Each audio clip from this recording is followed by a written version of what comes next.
Hello दोस्तों, star strategy में आप लोगों का स्वागत है। आज का टॉपिक है, आपको मैं आज बताने वाला हूँ बेसिक इलेक्ट्रिकल इंजीनियरिंग जो पॉलिटेक्निक सिलेबस के रिलेटेड है। चैप्टर 7 का एमसीक्यू क्वेश्चन जो इस बार पॉलिटेक्निक बीटीयूपी द्वारा पूछा जाएगा। तो वीडियो को स्टार्ट करते हैं और एमसीक्यू क्वेश्चन आपके ये स्क्रीन पर हम लोग अभी शेयर करते हैं। सबसे पहले इसको हम पहले बता देते हैं कि आप हमारे चैनल को अभी तक नए हों या अभी तक सब्सक्राइब ना किए हों तो प्लीज़ चैनल को सब्सक्राइब कर लें ताकि हर वीडियो को नोटिफिकेशन आपके पास यूँ ही रोज़ाना मिलती रहेगी। ये वीडियो को स्टार्ट करते हैं। मेरा नाम है साहिब अली और ये मैं दिखा रहा हूँ आपका बेसिक इलेक्ट्रिकल इंजीनियरिंग चैप्टर 7 का। अगर आपने चैप्टर वाइज मतलब पहले दूसरे तीसरे का एमसीक्यू क्वेश्चन ना देखा हो तो मैं इस डिस्क्रिप्शन में इसका लिंक दे दूँगा, आप वहाँ पे जाकर देख सकते हैं। तो प्लीज़ वीडियो को मिस ना करें और इसकी बिल्कुल ना करें, ना कि आपको समझ में नहीं आएगा। ये बहुत ही मोस्ट मतलब एमसीक्यू क्वेश्चन है, मैंने खुद बनाया है और वो भी बुक से निकाल कर। तो ये मतलब मोस्ट ही होगा। अगर मैं इंटरनेट से निकाल कर पढ़ाता तो मतलब उसमें कुछ होता है मोस्ट और कुछ नहीं होता। तो मैं आपको डेफिनेटली मोस्ट ही क्वेश्चन आपको बताऊंगा एमसीक्यू क्वेश्चन जो पूछा जाएगा। तो चलिए देखते हैं और कौन सा एमसीक्यू क्वेश्चन है। तो ये रहा आपकी स्क्रीन पर, जैसे देख रहे हैं आप यहाँ पे बेसिक इलेक्ट्रिकल इंजीनियरिंग जिसे शॉर्ट में बीई के नाम से हम लोग जानते हैं। चैप्टर 6 है एसी फंडामेंटल, ठीक है। एसी का फुल फॉर्म अल्टरनेटिव करंट होता है, ठीक है। तो एमसीक्यू क्वेश्चन है ये हिंदी में और पॉलिटेक्निक के लिए है, जो पॉलिटेक्निक कर रहे हैं उनके लिए है। मैकेनिकल, सिविल या इलेक्ट्रिकल ये 3 ब्रांच के लिए है, और भी मतलब ब्रांचों के लिए है। तो और ब्रांचों के लिए मतलब देख सकते हैं, लेकिन ये 3 ब्रांच बहुत मोस्ट है, ये तीनों के लिए बहुत ही ज़रूरी है ये एमसीक्यू क्वेश्चन। तो इस वीडियो को ज़रूर देखें। तो चलिए वीडियो को देखते हैं। क्वेश्चन नंबर 1 क्या है। चुंबकीय क्षेत्र में कुंडली को घुमाकर कौन सी वोल्टेज का उत्पादन होता है। मतलब जो हम लोग जनरेटर या किसी भी चीज़ में जो चुंबकीय फ्लक्स जो होता है चुंबकीय क्षेत्र में, जब हम लोग कुंडली घुमाते हैं तो उसमें हमेशा क्या हमें मिलता है, तो उसमें आपको हमेशा अल्टरनेटिव वोल्टेज ही मिलता है, ना कि आपको अल्टरनेटिव धारा करंट मिलता है। सिर्फ उसमें अल्टरनेटिव वोल्टेज मिलता है और वो आपको जाकर डीसी में या एसी में कन्वर्ट करके आपको वहाँ पे दे देता है। सबसे मतलब ये है, चुंबकीय क्षेत्र में जब कुंडली घुमाएंगे तो आपका अल्टरनेटिव वोल्टेज उत्पन्न होगा, जिसे option number B right answer होगा। अल्टरनेटिव वोल्टेज उत्पन्न होता है। तो दूसरा देखिए, अधिकतम फ्लक्स मतलब मैक्सिमम फ्लक्स जो होता है कुंडली में कब ग्रंथित होता है या कब प्रेरित होता है या कब क्रॉसिंग होता है। तो एक्स एक्सिस पर जब मिलेगा, मतलब एक्स एक्सिस पर जब मिलेगा, जब दोनों वो रहेंगे कुंडली जो चुंबक जो रहते हैं वो दोनों एक्स एक्सिस पर मिल जाएंगे, या एक्स एक्सिस से समांतर होंगे, या दोनों या कोई नहीं। तो इसका राइट आंसर होगा एक्स एक्सिस पे भी मिलेगा और समांतर होने पे भी। तो ऑप्शन नंबर सी दोनों ए व बी राइट आंसर होंगे। एक्स एक्सिस पे मिल सकता है और समांतर भी मिल सकता है, ठीक है। मतलब मैक्सिमम फ्लक्स इससे ज़्यादा प्रवाहित होंगे और ज़्यादा आपको वोल्टेज मिलेगा। और कौन सा मिलेगा वोल्टेज, अल्टरनेटिव वोल्टेज मिलता है इसमें। तो क्वेश्चन नंबर 3 देखिए, प्रेरित विद्युत वाहक बल का अधिकतम का सूत्र, मतलब उसी को निकालने के लिए विद्युत वाहक बल का अधिकतम सूत्र क्या होता है। मतलब अधिकतम सूत्र को निकालने के लिए विद्युत वाहक बल का कौन सा सूत्र अपनाया जाता है, तो वो आपको बताना है। यहाँ पे EM = 2πf NBM A Henry होता है। तो कभी भी आप यहाँ पे यूनिट भी कभी कभी चेक कर लीजिएगा। यहाँ पे हमेशा विद्युत वाहक बल का यूनिट वोल्ट होता है, तो हमेशा वोल्ट में ही आएगा इसका यूनिट। तो यहाँ पे हेनरी है, तो ये बिल्कुल नहीं होगा। यहाँ पे वोल्ट है, ये हो सकता है, और ये दोनों तो होगा ही नहीं। तो आपका कभी भी ये option number B right answer होगा। EM = 2πf, F आपकी आवृत्ति, N संख्या, BM आपका वो फ्लक्स है, और A एरिया है आपका, और EM है मैक्सिमम इलेक्ट्रॉनिक EMF है मैक्सिमम, ठीक है। तो क्वेश्चन नंबर 4 देखिए, प्रेरित विद्युत वाहक बल अधिकतम कब होगा। देखिए मैंने थोड़ा लिखने में गड़बड़ी कर दी थी, तो मतलब यहाँ से वहाँ कर दिया था हमने, तो उससे कुछ नहीं है, मैंने तीर का निशान दे दिया है आपको यहाँ पे कैसे होगा। तो क्वेश्चन नंबर 4 का आंसर ये क्वेश्चन नंबर 5 में है। प्रेरित विद्युत वाहक बल का अधिकतम मतलब मैक्सिमम वैल्यू कब होगा, कितने कोण पर वो बनेगा, तो होगा जहाँ पे यहाँ पे देख रहे हैं EM = 2πf NBA sin। तो इसका एक और सूत्र होता है, मैं अगले मतलब क्वेश्चन में आएगा वो मैं आपको बताऊंगा। तो आपका यहाँ पे प्रेरित विद्युत वाहक बल का अधिकतम वैल्यू कब होगा, 0 अंश के 90 के 180 के कोई नहीं, तो आपका कभी भी 90 अंश होगा। इसलिए साइन 90 अंश का वो सूत्र है एक, साइन 90 अंश का मान 1 होता है, साइन 180 का 0 हो जाएगा, 0 वो भी हो जाएगा, तो इसलिए 90 अंश आपका मैक्सिमम वैल्यू होगा। क्वेश्चन नंबर 6 देखिए। क्वेश्चन नंबर 6 आपका ये कह रहा है कि डीसी सदैव मतलब डायरेक्ट करंट सदैव क्या प्रभावित करता है, मतलब अरे एक क्वेश्चन तो आपको मैंने बताया ही नहीं। आपका यहाँ पे एक और क्वेश्चन है, प्रेरित प्रत्यावर्ती धारा का समीकरण क्या होता है। प्रेरित मतलब जो एसी को प्रेरित देते हैं उसका समीकरण कौन सा होता है। तो आपका यहाँ पे राइट आंसर होगा ऑप्शन नंबर, इसमें क्वेश्चन नंबर 4 में दिया है, इसका सी होगा। दोनों I M equal to sin omega T रख सकते हैं, जिसका ओमेगा का मान होता है 2π/t होता है, ठीक है। तो इसलिए 2π/t होगा और एफ ही रहेगा। तो यहाँ पे आपका option number C right answer होगा। अब चलते हैं क्वेश्चन नंबर 6 की तरफ, जिसे क्या बताए थे आपको हमने, डीसी सदैव प्रवाहित क्या होता है, दिशाहीन होता है कि दिशा होता है कि लंबवत होता है कि कोई नहीं होता है। ये कभी भी आपकी डीसी जो होती है एक दिशा में चलती है, ना कि ऊपर नीचे होती है। सिर्फ आपको एसी में ही दिशाहीन होता है, वो मतलब किसी भी दिशा में जा सकता है। क्वेश्चन नंबर 7 देखिए, डीसी में निर्वासित होते समय धारा कहाँ से जाती है। मतलब डीसी में जब हम लोग चार्ज मतलब ले लेते हैं तब उस समय धारा कहाँ से कहाँ हम लोग जब चार्ज लेते हैं उससे करंट लेते हैं तो कैसे किस नोड से वो आता है। तो आपको बताना है पॉजिटिव से कि निगेटिव के निगेटिव से पॉजिटिव की तरफ जाता है कि ए बी दोनों होगा कि कोई नहीं। तो आपको हमेशा जब चार्ज लेते हैं तो आपको पॉजिटिव से निगेटिव की तरफ उसका जाता है, तभी वो निरावसित हो जाता है। फिर चार्जिंग करते हैं तो उसको माइनस से मतलब निगेटिव से पॉजिटिव की तरफ चार्जिंग होता है उसका, और चार्ज लेते हैं तो पॉजिटिव से निगेटिव की तरफ लेते हैं। तो क्वेश्चन नंबर 8 देखिए आपका, डीसी क्या कर रहा है, डीसी परिपथ में धारा का मान क्या होता है, मतलब उसमें धारा का मान बदलेगा या नहीं बदलेगा, आपको ये बताना है। तो धारा का मान आपको जब दिशाहीन नहीं होता है, दिशा एक ही दिशा में होता है, तो कभी भी धारा का मान नहीं बदलेगा। अगर दिशा मतलब उसका दिशाहीन होता है तो धारा का मान बदलता है, जैसे एसी में धारा का मान बदल देता है। तो इसलिए डीसी में अपरिवर्तित रहेगा, नहीं बदलेगा उसका मान। और क्वेश्चन नंबर 9 आपका ये कर रहा है कि एसी सदैव प्रवाहित होता है दिशाहीन। तो आपको देखो ये इसमें दे दिया गया है, एसी कभी भी आपकी दिशाहीन प्रवाहित होगा। जब भी वो धारा प्रवाहित करेंगे तो उसमें कभी भी दिशाहीन ही जाएगा, इसलिए एसी सदैव आपको लाइट नहीं मारता है। और वही डीसी जितना एसी आपको वोल्टेज देता है उतना डीसी वोल्टेज दे दे तो आदमी उससे टच करे तो बचेगा ही नहीं, नामुमकिन है उससे बचने की। अगर एसी उतना वोल्टेज दे रहा है, टच करेंगे तो आपको बचने की थोड़ी सी चांस रहती है, लेकिन डीसी में बिल्कुल नहीं होती है। तो इसलिए उसका वोल्टेज कम ही रखा जाता है, और कहीं कहीं स्टेशनों पर ज़्यादा उसको वोल्टेज दिया जाता है ताकि वहाँ पर ज़्यादा काम करने की क्षमता होती है, लेकिन फिर भी उसको चारों तरफ से बाउंड्री कर दिया जाता है कि कोई इसके अंदर ना जाए, इसीलिए उसको बाउंड्री करके रखा जाता है।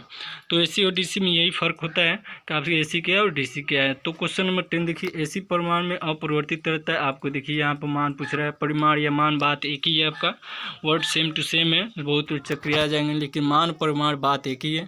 तो यहाँ पर आपका ये रहेगा, परिमाण में अपरिवर्तित रहता है, नहीं ये कभी भी बदलता ही रहेगा, इसलिए कि इसका मान ऊपर नीचे दिशाहीन होता है। ये कभी भी धारा का मान एक समान नहीं देगा, कभी ज़्यादा देगा कभी कम देगा, इसलिए वोल्टेज इसमें परिवर्तित होता रहता है।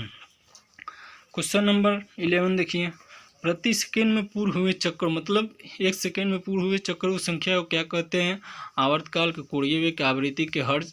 तो आपका यहाँ पे होगा आवृत्ति कहते हैं, आवृत्ति का डेफिनेशन है 1 सेकेंड में पूर्ण हुए चक्रों की मतलब समय को ही आवृत्ति कहते हैं। जैसे हर्ट्ज आपका यहाँ पर दिया है, आपका फ्रीक्वेंसी है, ये कुछ और हर्ट्ज मतलब आयाम आ गया आपका, उसका मात्रक है। ये आवर्तकाल का टाइम पीरियड होता है, कोणीय वेग का आपका ओमेगा होता है, जो प्रति सेकेंड होता है उसका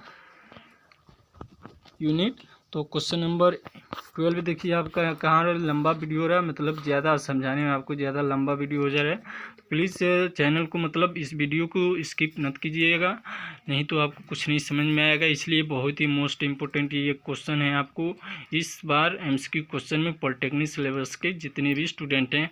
तो क्वेश्चन नंबर 12 देखिए, एक पूर्ण चक्र के मान को क्या कहते हैं, मतलब एक पूर्ण जो चक्र हो जाता है उसको क्या कहते हैं, तो उसको आपको आयाम कहते हैं। मतलब एक चक्कर पूरा हो जाता है तो उसको आयाम कहते हैं। आईसी का मतलब हर्ज होता है, जो फ्रीक्वेंसी इसका मात्रक हर्ज होता है, आयाम का मात्रक कुछ और होता है।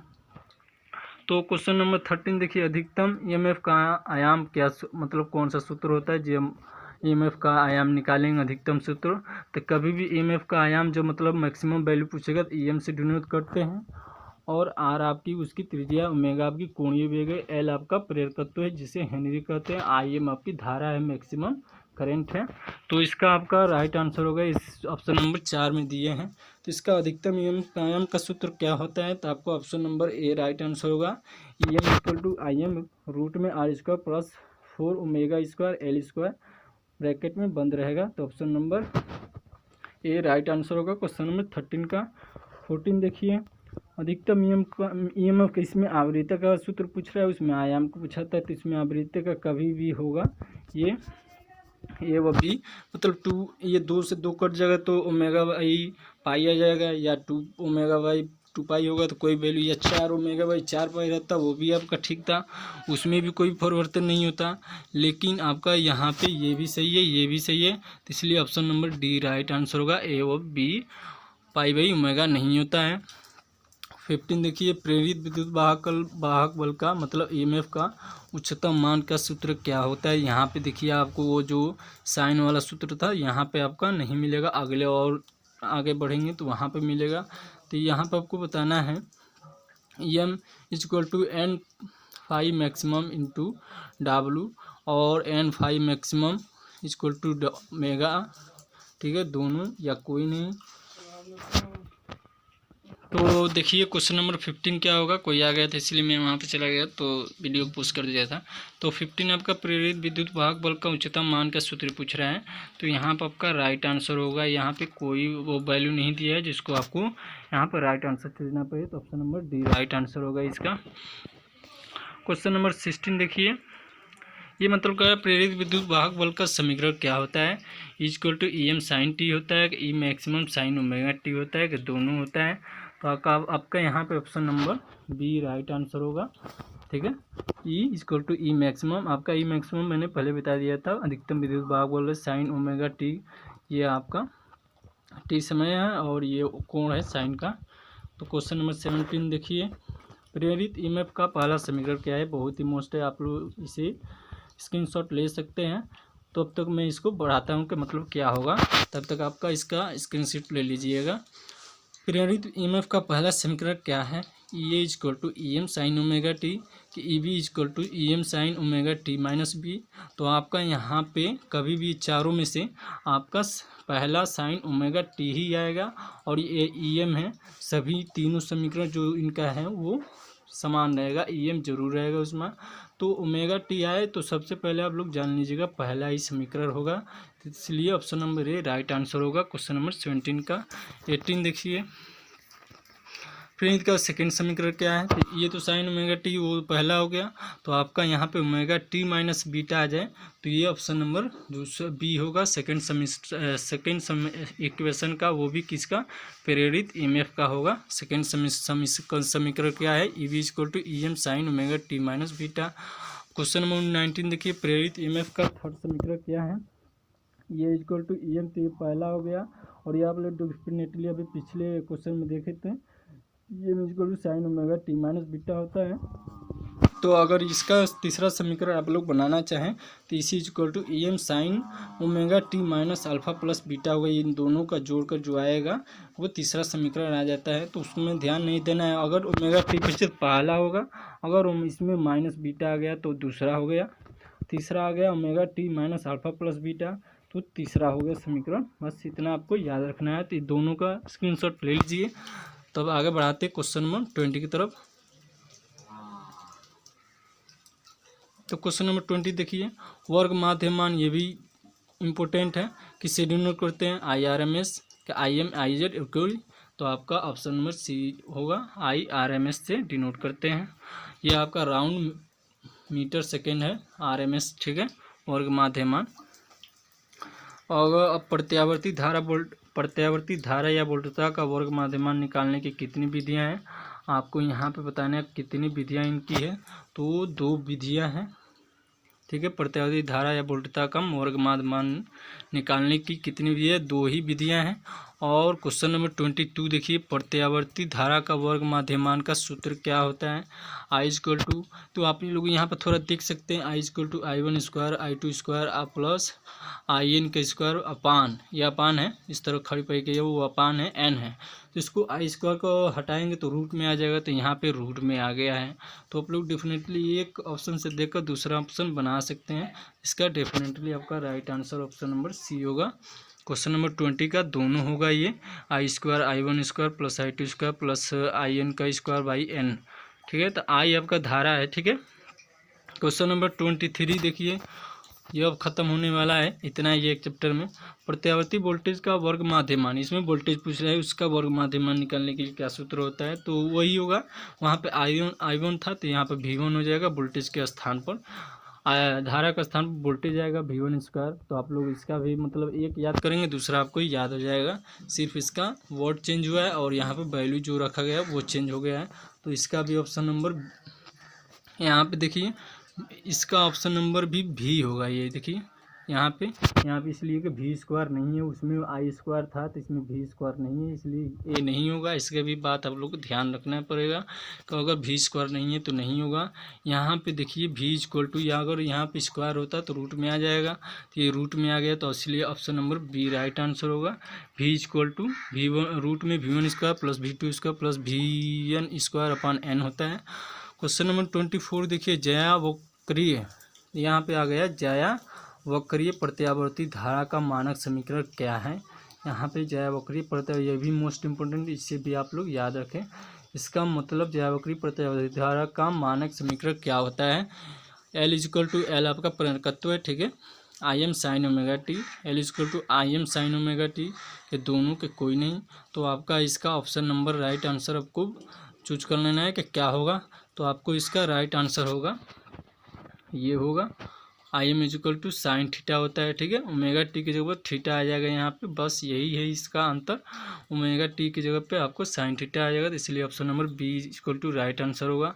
अगर ये मैंने आप लिए बनाए हैं, इसे जरूर आप कमेंट बॉक्स में बताएं इसका आंसर क्या होगा। वर्ग माध्यमान प्रत्यावर्ती धारा वोल्टता की विधियों का नाम लिखिए, जो मैंने 2 विधियाँ वो बताई थी, आपका उसका नाम बताना है। यहाँ पे 2 विधियाँ वो कौन सी है, तो आप लोग कमेंट बॉक्स में ज़रूर इसे बताइएगा कि इसका आंसर क्या होगा। अगर नहीं बता पाए तो वो भी बताइएगा कि हम अगले वीडियो में इसको बताएंगे, नहीं तो अन्यथा हम समझेंगे कि आप लोग समझ में आ गया है, बता लेंगे। तो चलिए वीडियो को समाप्त करते हैं। अगर वीडियो पसंद आ गया हो तो चैनल को सब्सक्राइब कर लेना और बेल आइकन को प्रेस ज़रूर करना। चलिए वीडियो को समाप्त करते हैं। थैंक यू एंड धन्यवाद।